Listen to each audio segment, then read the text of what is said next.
Well, Lena, Jeff, the disclosures raise questions about how thoroughly American law enforcement and immigration officials vetted one of the San Bernardino terrorists before giving her a visa to enter the United States last year. The latest revelations come from the FBI director, but a Southern California congressman acknowledged tonight the new information raises as many questions as it answers. The terrorist couple who carried out the bloody San Bernardino attack had been discussing jihad and martyrdom long before they were joined in matrimony last year. That's one of the headlines from the first congressional hearing into the massacre at which FBI Director James Comey provided the information. Indicates that they were actually radicalized before they started courting or dating each other online, and online as early as the end of 2013, they were talking to each other about jihad and martyrdom before they became engaged and then married and lived together in the United States.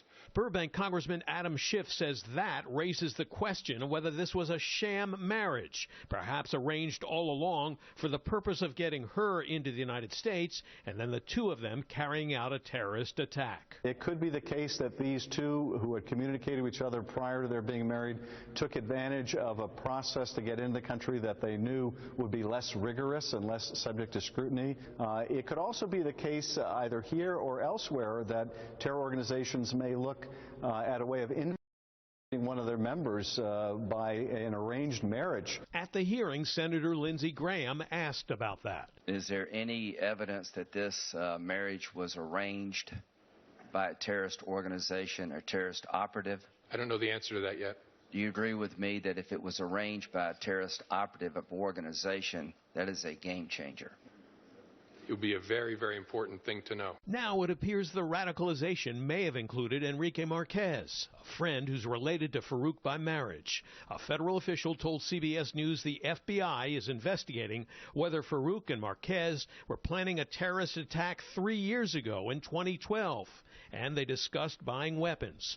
But arrests may have scuttled their plan after the FBI, seen in these still photos taken by neighbors, took 4 Inland Empire men into custody and charged them with plotting to carry out a terrorist attack, bombing military bases and government facilities. Still, Marquez eventually bought 2 assault weapons used in last week's attack, and he's now being questioned by the FBI about what he may have known about those plans, carried out by Syed Farouk and his wife Tashfeen Malik. At the hearing, New York Senator Chuck Schumer asked how all of this could have been missed. How come we didn't know about these communications before the attacks? And Congressman Schiff says there are a lot more questions that need to be answered as well. I think it's too early to say, where the responsibility lies in terms of this failure to detect this radicalized couple. There certainly are indications of a major flaw in the visa process. The female shooter, Malik, traveled to the United States apparently on a fiancé visa, and there are public reports that she did not show up for an interview, that she did not give an accurate address, and that points up some real problems in that process.